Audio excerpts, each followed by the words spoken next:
We shall start our third topic, which is respiration. ये topic start करने से पहले मैं आपको कुछ बताना चाहती हूँ। पिछले लेक्चर में मैंने स्टमक को लॉन्गेस्ट बोल दिया था।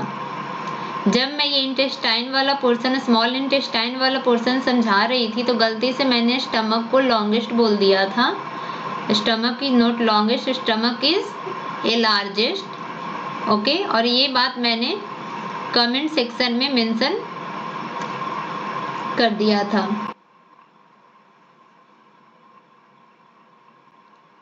And small intestine is the longest part. Okay, एक बार हम लोग ये देख लेंगे कि हमने अब तक कौन कौन से टॉपिक कर लिया है।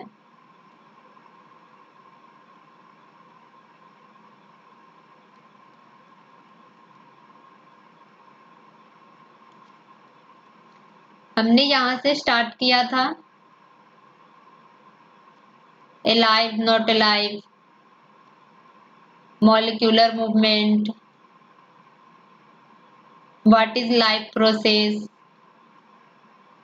what is nutrition, what is the source of energy, what is respiration, how single cell organism and multicellular organism is different, what is excretion, okay, what is nutrition, types of nutrition, which is autotrophic nutrition, heterotrophic nutrition and saprophytic nutrition. ये तीन type का nutrition ही NCERT में दिया हुआ है। अगर आपको further और टाइप के भी न्यूट्रिशन पढ़ने हैं तो आप जो साइड बुक है उसको रेफर कर सकते हैं। फिर हमने ये फोटोसिंथेसिस के बारे में पढ़ा था, कैसे है जो कार्बन डाइऑक्साइड और वाटर मिल करके in the presence of chlorophyll and sunlight कैसे है ये ग्लूकोज बनाता है और ऑक्सीजन को लिबरेट आउट करता है। फिर हमने एक एक्टिविटी देखा था जहां पर हमने ये पता किया था कि ये एक्टिविटी किसके लिए था, demonstrate that chlorophyll is essential for photosynthesis. और फिर हमने स्टोमेटा के बारे में, गार्ड सेल के बारे में पढ़ा था। फिर हमने एक और एक्टिविटी देखा था जिसमें हमने ये डेमोन्स्ट्रेट किया था कि carbon dioxide is essential for photosynthesis. फिर हम लोग mode of nutrition in amoeba देखा था, how are amoeba obtain their food. Amoeba and paramecium में डिफरेंस देखा था। फिर हमने न्यूट्रिशन इन ह्यूमन बींग्स देखा था जिसमें कि बहुत सारे एंजाइम्स जो कि सलाइवा जो कि माउथ से रिलीज होता है, HCl, पेप्सिन, म्यूकस जो कि स्टमक से रिलीज होता है, बाइल जूस जो कि लीवर से, और पैनक्रिएटिक जूस जो कि पैनक्रियाज से। और फिर हम लोग कुछ इंटेस्टाइनल जूस भी देखे थे जो कि फर्दर डाइजेशन में मदद करता है। फिर हमने ये देखा था कि जो एंड प्रोडक्ट है वो क्या होता है, कार्बोहाइड्रेट ग्लूकोज में कन्वर्ट हो जाता है, fat fatty acid and glycerol में, और प्रोटीन है जो किस में कन्वर्ट हो जाता है, अमाइनो एसिड्स में कन्वर्ट हो जाता है। फिर हमने ये देखा था कि लार्ज इंटेस्टाइन में अब्जॉर्प्शन ऑफ वाटर्स होता है। और फिर ये एनल स्फिंक्टर देखा था जो कि रेगुलेट करता है वेस्ट मटेरियल के एग्जिट को। अब हम नेक्स्ट टॉपिक देखेंगे जो कि हमारा क्या है, रिस्पायरेशन वाला टॉपिक है। ये रिस्पायरेशन टॉपिक स्टार्ट करने से पहले यहाँ पर एक एक्टिविटी है जो कि हमारा 6.4 एक्टिविटी है। इसमें क्या कह रहा है, take some freshly prepared lime water in a test tube. कह रहा है एक फ्रेशली प्रिपेयर्ड लाइम वाटर लेना है हमें। क्या, एक टेस्ट ट्यूब में एक फ्रेशली प्रिपेयर्ड लाइम वाटर लेना है। Blow air through this lime water, और उसमें क्या करना है, हमें एयर भरना है। Note how long it take for the lime water to turn milky. जैसे हम एक लाइम वाटर का देखो, ये सेकंड वाला जो है वो देखो, इसमें क्या है, ये लाइम वाटर का सॉल्यूशन लिया और ये क्या कर रहा है, ऊपर से क्या कर रहा है, ये फूक रहा है, उसमें एयर को ब्लो कर रहा है। अब हमें ये देखना है कि ये कितने समय लेता है, कितना समय लेता है ये कोई रिएक्शन करने में या कलर चेंज होने में, कुछ भी फर्दर कोई भी रिएक्शन हो, ये चेंज कितने समय में होता है। अब हम कह रहे हैं कि यूज ए सिरिंज और पिचकारी to pass air through some freshly lime water. अब कह रहा है कि दूसरा हम लेंगे, उसमें क्या करेंगे कि पिचकारी से हम लोग क्या करेंगे, एयर को पास करेंगे। ओके, पिचकारी से हम लोग एयर को पास करेंगे। यूज सिरिंज और पिचकारी टू पास एयर। नोट, क्या नोट करना है, हमें ये नोट करना है कि हाउ लॉन्ग,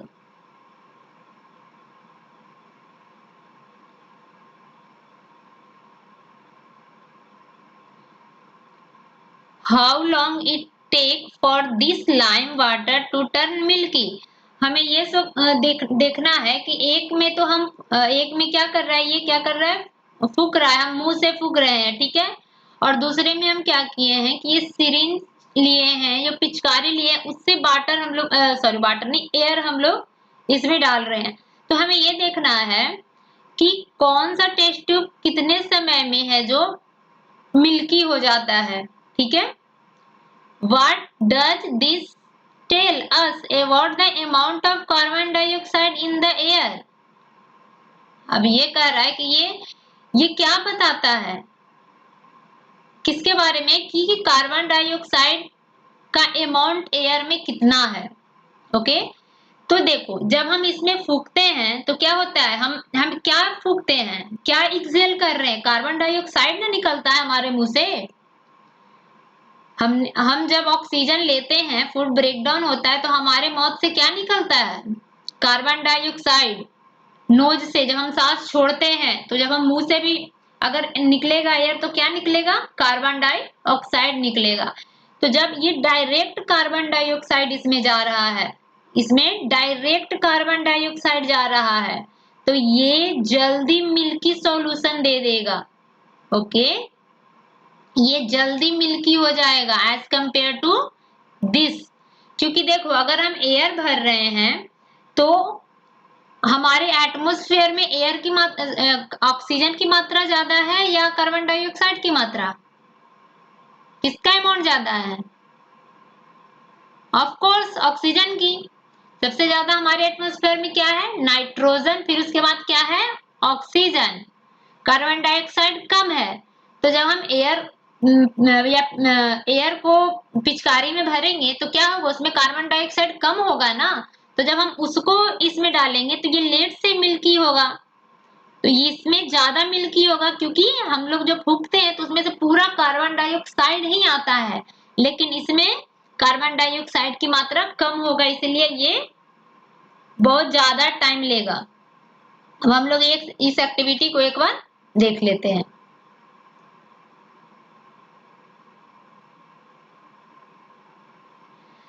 ऑब्जर्वेशन में हम लोग क्या देखें, when we blow air through mouth it turn lime water milky. जब हम एयर को ब्लो करते हैं अपने माउथ से तो वो लाइम वाटर को क्या कर देगा, मिल्की कर देगा।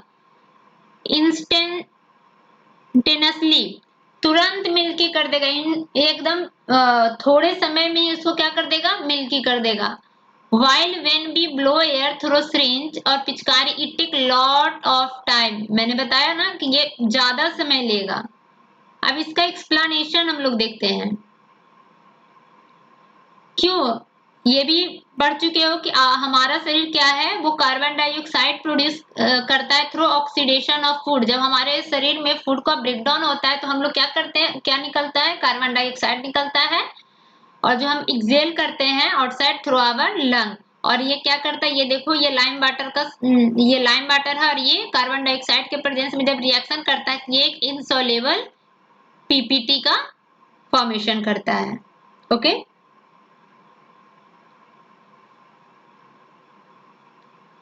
अब हम लोग नेक्स्ट एक्टिविटी देखेंगे। कह रहा है कि टेक सम फ्रूट जूस और sugar solution and add some yeast to this. क्या कर रहा है कि हम क्या लेंगे, फ्रूट जूस लेंगे या शुगर का कोई भी सॉल्यूशन ले लेंगे और उसमें ईस्ट हम लोग डाल देंगे। ईस्ट क्या है? ईस्ट एक यूनिसेलुलर बैक्टीरिया है। Take this mixture in a test tube fitted with a 1 hole कॉक, और इसको हम इस मिक्सचर को क्या करेंगे, हम एक टेस्ट ट्यूब में लेंगे जो कि फिटेड होगा 1 होल कॉक से। फिट द कॉक with a bent glass tube. अब कह रहा है कि इस कॉक को हम लोग फिट करेंगे किससे? एक बेंट ग्लास ट्यूब होगा। Dip the free end of the glass tube into the test tube containing freshly prepared lime water. देखो हम लोग उसमें भी फ्रेशली प्रिपेयर्ड लाइम वाटर लिए थे और इसमें भी फ्रेशली प्रिपेयर्ड लाइम वाटर ले रहे हैं। What change is observed? क्या रहा है, क्या चेंज ऑब्जर्व होगा? तो क्या होगा, देखो जब हम लोग शुगर सॉल्यूशन लिए थे उसमें ईस्ट डाल दिए थे तो क्या करेगा, ईस्ट फर्मेंटेशन करेगा, उसको ब्रेक डाउन करेगा। वो जो सॉल्यूशन है वो ऑर्गेनिक है ना, तो वो उसको क्या करेगा, ब्रेक डाउन करेगा। जब भी कोई चीज ब्रेक डाउन होगा तो क्या निकलेगा, कार्बन डाइऑक्साइड निकलेगा, और वो कार्बन डाइऑक्साइड फिर दूसरे टेस्ट ट्यूब में पास होगा जिसमें लाइम सॉल्यूशन है। फिर वो लाइम सॉल्यूशन का कलर क्या कर देगा, चेंज कर देगा। ओके,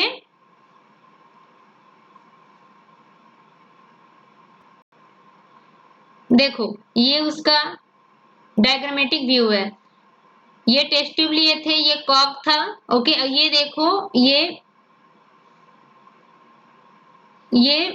बेंड पार्ट कहाँ जा रहा है, बेंड पार्ट ऑफ जो ट्यूब है वो कहाँ जा रहा है, एक टेस्ट ट्यूब में जा रहा है जिसमें लाइम वाटर का सॉल्यूशन है। अब इसमें हम लोग शुगर सॉल्यूशन डाले थे और ईस्ट डाले थे। ईस्ट क्या करेगा, इस शुगर सॉल्यूशन को ब्रेक डाउन करेगा जो भी है, और कार्बन डाइऑक्साइड इसमें से निकलेगा। जब कार्बन डाइऑक्साइड इसमें से निकलेगा तो ये यहाँ से पास आउट होके कहाँ जाएगा, इस टेस्ट ट्यूब में जाएगा, और इसका जो लाइम का सॉल्यूशन है वो क्या होगा, चेंज होगा, इसमें पीपीटी हो जाएगा, ये एक व्हाइट पीपीटी के फॉर्म में ये डिपॉजिट हो जाएगा।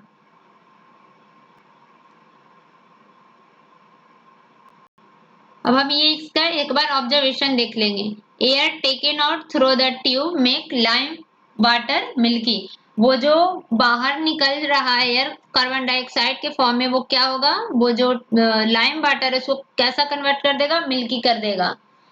East is a unicellular bacteria. Yeast क्या है, एक यूनिसेलुलर बैक्टीरिया है। It lives on organic food like sugar, flour, etc. ये yeast break down food material and release carbon dioxide through the process called fermentation. When this air pass through the bent tube, it make lime water milky. और ये इसका फिर वो जो पिछला वाला जो रिएक्शन था वो रिएक्शन होगा इसमें। ओके, अब क्या है, we have discussed nutrition in organism in the last section। हमने पहले लास्ट सेक्शन में न्यूट्रिशन के बारे में पढ़ लिया है।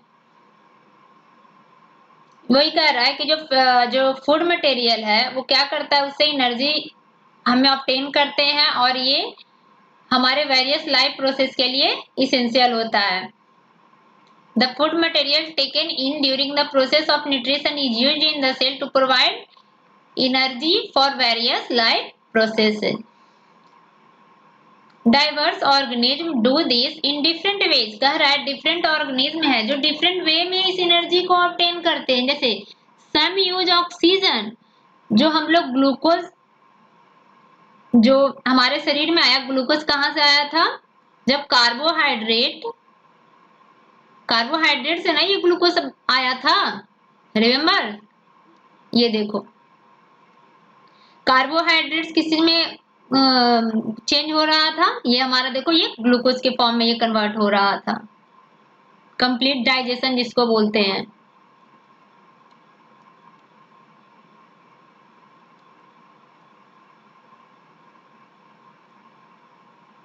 तो वही कह रहा है कुछ जो है वो ऑक्सीजन का यूज करते हैं ब्रेक डाउन करने के लिए ग्लूकोज को कंप्लीटली इनटू ग्लूकोज, किसमें ब्रेक डाउन होगा, कार्बन डाइऑक्साइड एंड वाटर के फॉर्म में, और इससे एनर्जी भी रिलीज होगा। सम यूज अदर पाथवे, कुछ है जो अदर पाथवे यूज करते हैं जिसमें ऑक्सीजन का यूज नहीं होता, जैसे हम लोग ऑक्सीजन का यूज करते हैं, लेकिन बहुत सारे ईस्ट हैं, बहुत सारी चीजें जो ऑक्सीजन का यूज नहीं करते हैं। एक बार ये पढ़ने से पहले एक बार हम आगे का जो है वो देखते हैं। ये जो डायग्रामेटिक व्यू जो हमारा वेरियस पाथवे दिया हुआ है वो देखते हैं। देखो ये हमारा ग्लूकोज जो था, ग्लूकोज 6 कार्बन मॉलिक्यूल्स होता है। ग्लूकोज का क्या होता है C6H12। तो जो ग्लूकोज है हमारे जो साइटोप्लाज्म में होता है, तो वो साइटोप्लाज्म में क्या होता है, पाइरूवेट में कन्वर्ट हो जाता है। सेल का जो हमारे सेल का जो साइटोप्लाज्म होता है, जो हमारे ये सेल है, ये न्यूक्लियस है, okay, nucleus double membrane covering होता है। और जो ये जो साइटोप्लाज्म होता है जहां पे आपका माइटोकॉन्ड्रिया वगैरह, गोल्गी बॉडी, ये सब जो लाइसोसोम, बहुत सारे सेल ऑर्गेनेल जो हमारा प्रेजेंट होते हैं। तो ये जो साइटोप्लाज्म में क्या होता है कि ग्लूकोज है जो किसमें कन्वर्ट हो जाता है, पाइरूवेट में कन्वर्ट हो। अब पाइरूवेट में कैसे कन्वर्ट होता है, क्या क्या इसका प्रोसेस है कन्वर्ट होने का, ये आपको जानने की जरूरत नहीं है। बस आपको ये याद रखना है ग्लूकोज है जो कहाँ पे, साइटोप्लाज्म में पाइरूवेट में कन्वर्ट हो जाता है। ग्लूकोज कितना कार्बन मॉलिक्यूल्स होता है, 6 कार्बन मॉलिक्यूल्स होता है। पाइरूवेट है जो 3 कार्बन मॉलिक्यूल्स होता है। तो जब ग्लूकोज पाइरूवेट में कन्वर्ट होता है तो वहां पर एनर्जी भी रिलीज होता है।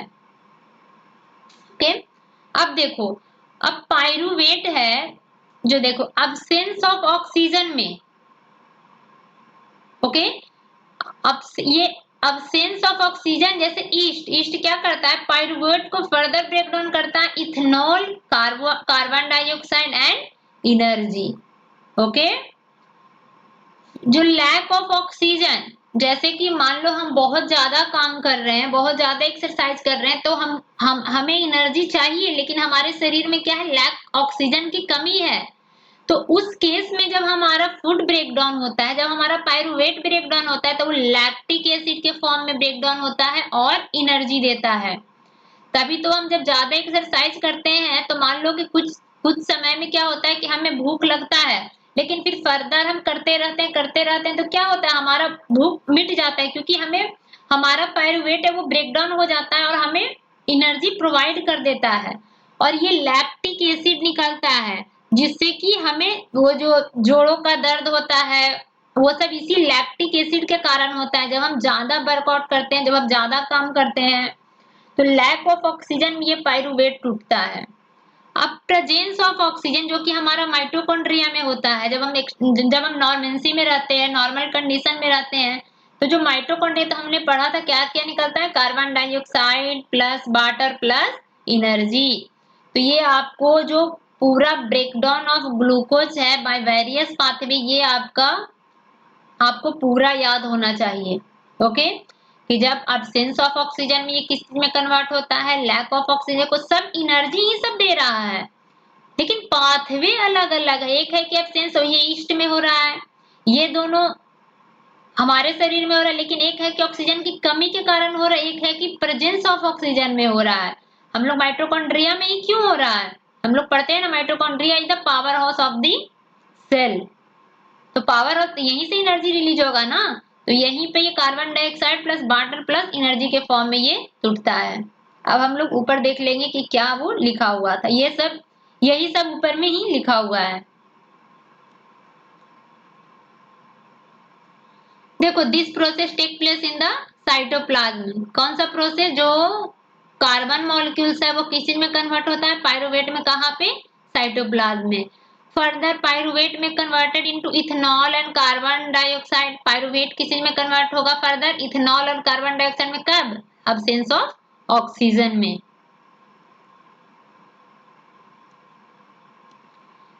This process take place in yeast during fermentation. Since this process take place in the absence of oxygen, it is called anaerobic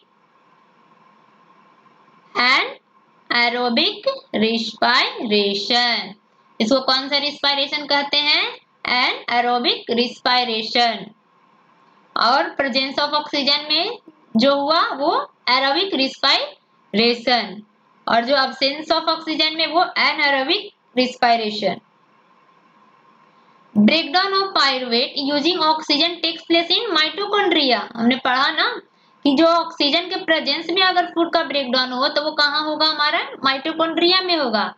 this process break down 3 carbon pyruvate molecule to give 3 molecules of carbon dioxide. The other product is water और energy भी होता है। This is called aerobic respiration. और जो further जो east में हो रहा था वो क्या था, एनारोबिक रिस्पायरेशन, जो ऑक्सीजन के अब्सेंस में हो। This release of energy in this aerobic process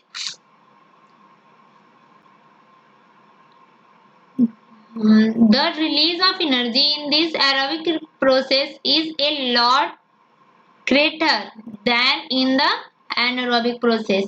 वो जो रिलीज होता है एनर्जी किसमें, एरोबिक प्रोसेस में, ये जो यहाँ पर जो एनर्जी रिलीज हो रहा है, जो ये प्रेजेंस ऑफ ऑक्सीजन में जो ये एनर्जी रिलीज होता है वो बहुत ज्यादा होता है, ये बहुत ज्यादा होता है एज कंपेयर टू एनाएरोबिक रिस्पायरेशन में।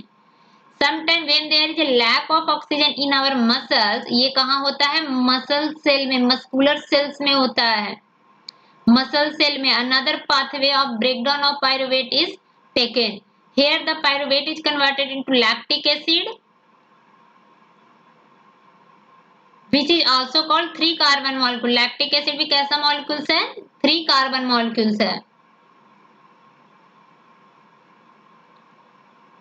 This build up of lactic acid in our muscle during sudden activity called cramps। The energy released during cellular respiration, अब जो ये एनर्जी जो रिलीज हो रहा है सेलुलर रिस्पायरेशन में, is immediately used to synthesize a molecule called ATP। ये किस चीज में यूज हो जाता है, ताकि ये ATP मॉलिक्यूल को क्या करे, सिंथेसाइज करे।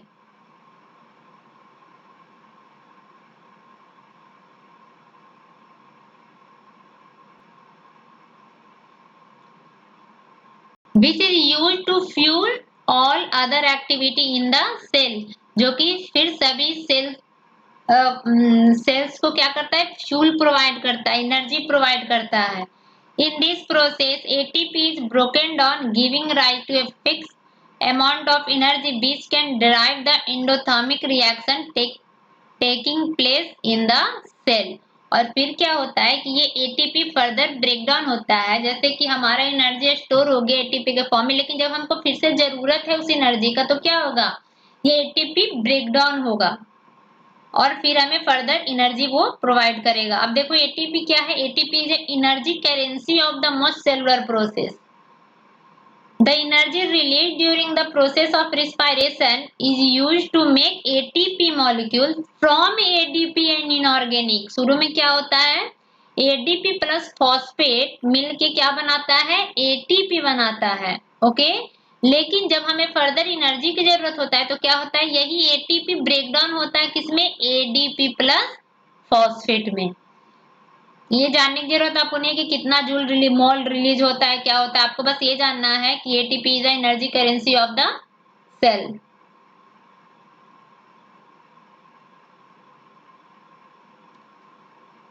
Since the aerobic respiration pathway depends on oxygen, aerobic organism needs to ensure that there is sufficient intake of oxygen। कह रहा है कि चूंकि जो एरोबिक रिस्पायरेशन है वो किस चीज पर डिपेंड होता है, ऑक्सीजन पे डिपेंड होता है, इसीलिए जो एरोबिक ऑर्गेनिज्म है उनको इंश्योर करना पड़ता है कि क्या इंश्योर करना पड़ता है कि वो सफिशिएंट अमाउंट में ऑक्सीजन ले।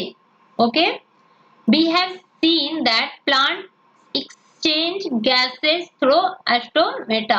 हमने पहले देख लिया है कि प्लांट है जो गैस जो है किसके थ्रू एक्सचेंज करते हैं, कार्बन डाइऑक्साइड किसके द्वारा, ऑक्सीजन कार्बन डाइऑक्साइड किसके द्वारा एक्सचेंज करते हैं, एस्टोमेटा के द्वारा करते हैं। And a large intercellular space ensuring that all cell are in contact with intercellular space क्या होता है, जो सेल्स के बीच में स्पेस होता है उसको हम क्या कहते हैं, intracellular space.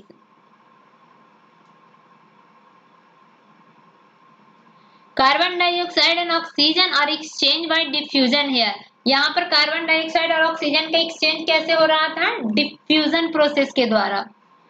They can go into the cell और away from them and out into the air. वो सेल में जाते हैं और सेल से बाहर भी निकल जाते हैं। The direction of diffusion depend on the environmental condition. कह रहा है डिफ्यूजन का जो डायरेक्शन है वो किस पे डिपेंड होता है? इन्वायरमेंटल कंडीशंस पे डिपेंड होता है। And the requirements of the plant, और प्लांट्स का क्या रिक्वायरमेंट है, कब उसको जरूरत है और कब इन्वायरमेंट का कंडीशन कैसा है। ओके, जैसे नाइट में when there is no photosynthesis occurring, night में फोटोसिंथेसिस क्यों नहीं होता है? क्योंकि सनलाइट नहीं है। फोटोसिंथेसिस होने के लिए सनलाइट का प्रेजेंस इंपॉर्टेंट है ना, तो क्योंकि सनलाइट है नहीं तो रात में फोटोसिंथेसिस नहीं होता, इसीलिए कार्बन डाइऑक्साइड ही वो रिलीज करता है। क्योंकि प्लांट भी रिस्पायरेशन करता है। देखो प्लांट दो प्रोसेस करता है, एक तो वो रिस्पायरेशन करता है, दूसरा क्या करता है? वो फोटोसिंथेसिस करता है। ऐसा नहीं है कि प्लांट सिर्फ रात में कार्बन डाइऑक्साइड रिलीज करता है, नहीं, प्लांट दिन में भी कार्बन डाइऑक्साइड को छोड़ता है क्योंकि वो रिस्पायरेशन करता है ना। तो रिस्पायरेशन में वो क्या करेगा? ऑक्सीजन लेगा, कार्बन डाइऑक्साइड छोड़ेगा। ओके, और एक सेकेंड उस क्या करता है? वो फोटोसिंथेसिस करता है जिसमें वो कार्बन डाइऑक्साइड लेता है और ऑक्सीजन छोड़ता है।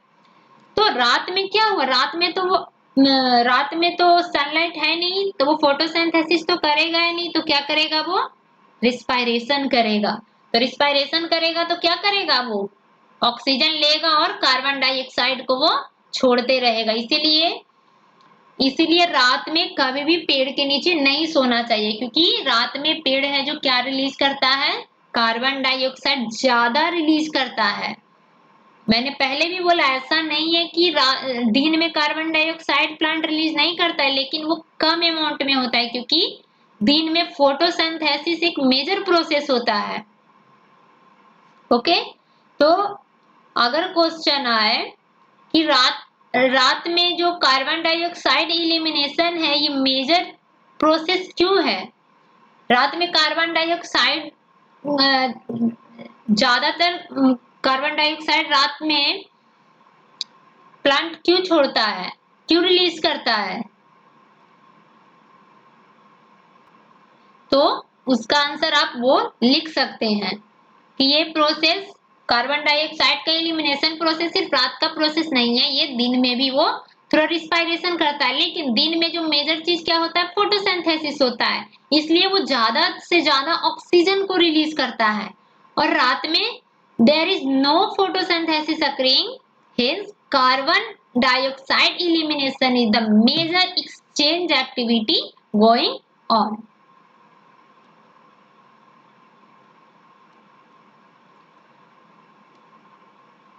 During the day carbon dioxide generation during respiration is same वही है, आप पढ़ लेना।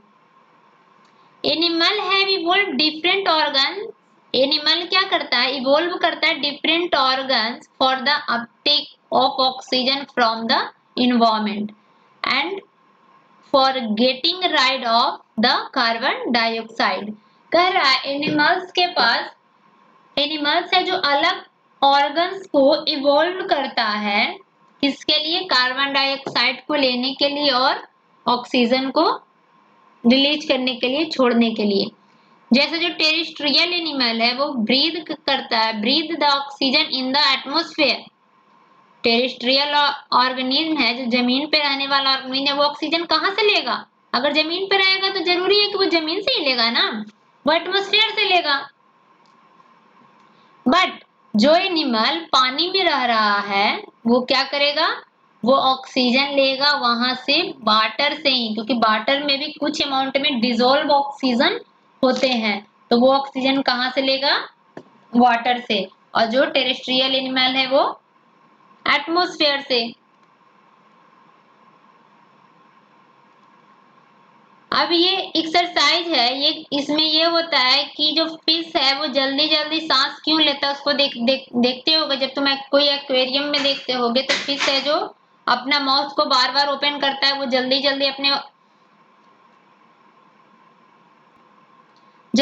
अपने माउथ को एंड गिल के स्लिट्स को ओपन करता है। क्यों, वो हम नीचे देखेंगे। इस एक्सरसाइज का नीचे हमें एक्सप्लेनेशन दिया हुआ है। चूंकि the amount of dissolve oxygen is fairly low, क्या है, जो डिजोल्व ऑक्सीजन है वो लो है as compare to the amount of oxygen in the air. जितना ऑक्सीजन एयर में है उसके मुकाबले जो पानी में जो डिजोल्व ऑक्सीजन है वो क्या है, बहुत ही कम है। इसीलिए वो जल्दी जल्दी ब्रीदिंग करता है ताकि ज्यादा से ज्यादा क्या करे, वो ऑक्सीजन को ले सके। The rate of breathing in aquatic organism is much faster than seen in the terrestrial organism. इसीलिए उसके में ब्रीदिंग है वो जल्दी जल्दी होता है as compare to terrestrial organism.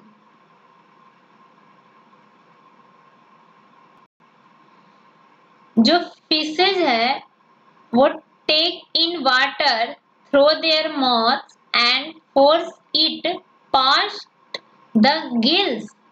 क्या करता है वो, पहले तो फिश कैसे ऑक्सीजन लेता है, पहले तो वो अपने माउथ को ओपन करता है, अपने माउथ में पानी, मुंह में पानी भरता है और उसे फोर्स करता है, उसे फोर्स देता है ताकि वो गिल्स के थ्रू पास हो। और जैसे ही वो वाटर गिल्स के पास पहुंचता है वहां से उसका जो ब्लड है वो डिजोल्व ऑक्सीजन को ले लेता है। ओके, पहले फिश अपने माउथ में पानी को लेता है, fish take in water through their mouth से, अब माउथ के थ्रू वो पानी को लेता है और उसको फोर्स करता है टू पास द गिल्स, ताकि वो गिल्स के थ्रू जाए। वेयर द डिजोल्व ऑक्सीजन, जहां पर जो पानी में जितना भी ऑक्सीजन है वो किसके द्वारा ले लिया जाता है, ब्लड्स के द्वारा ले लिया जाता है। जब हम लोग ह्यूमन रिस्पायरेशन देखेंगे, कैसे हमारे में रिस्पायरेशन होता है, तब भी हम देखेंगे कि कैसे है जो कि डिजोल्व ऑक्सीजन जो हमारे लंग्स है वो कैसे है जो ब्लड के थ्रू, ब्लड वेसल्स के थ्रू पूरे शरीर में वो जाके वर्क करता है, शरीर में, पूरे शरीर में जाता है। Terrestrial organism use the oxygen in the atmosphere for the respiration. जो टेरेस्ट्रियल ऑर्गेनिज्म है वो एटमॉस्फेयर से ही ले लेते हैं। This oxygen is absorb by different organs, और वो डिफरेंट ऑर्गन्स के थ्रू एब्जॉर्ब किया जाता है in different animal. All these organs have a structure that increase the surface area which is in contact with the oxygen rich atmosphere। क्या करता है ये सारे ऑर्गेनिज्म में, क्या करता है कि उन सारे ऑर्गेनिज्म में स्ट्रक्चर होता है जो कि इंक्रीज कर देता है सरफेस एरिया को, जो कि ऑक्सीजन रिच एटमॉस्फेयर के कांटेक्ट में होते हैं। Since the exchange of oxygen and carbon dioxide had takes place across this surface, वो क्यों इंक्रीज कर देते हैं स्ट्रक्चर को, जो उसका सरफेस एरिया को क्यों इंक्रीज कर देते हैं, क्योंकि यहाँ पे कार्बन डाइऑक्साइड और ऑक्सीजन का एक्सचेंज होता है। This surface is very fine and डेलिकेटेड।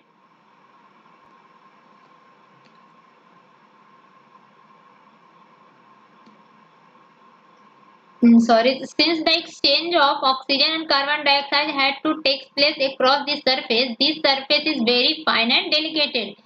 क्योंकि यहाँ पे ऑक्सीजन और कार्बन डाइऑक्साइड का एक्सचेंज होता है तो ये सरफेस क्या होता है, बहुत फाइन होता है और डेलिकेटेड होता है, नाजुक होता है।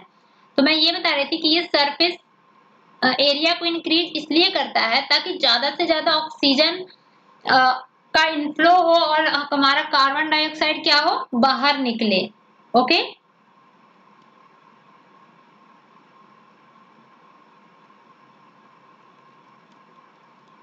in order to protect the surface it is usually placed within the body, so there have to be passages that will take air to this area. तो ये कह रहा है कि ये हमने पढ़ा कि डेलिकेटेड होता है, ये नाजुक होता है, तो इसीलिए इस शरीर के अंदर रहता है।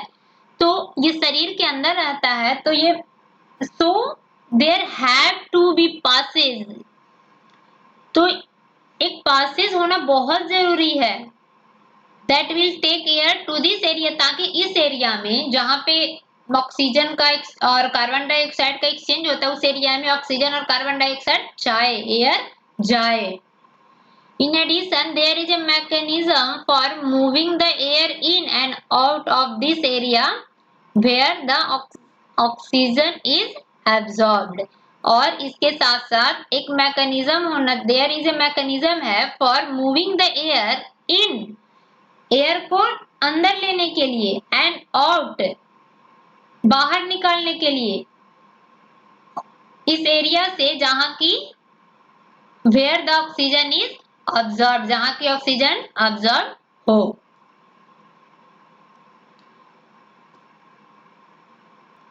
तो आज का लेक्चर हम यहीं पे एंड करते हैं। नेक्स्ट में हम लोग ह्यूमन रिस्पायरेशन का जो प्रोसेस होता है वो सारे देखेंगे।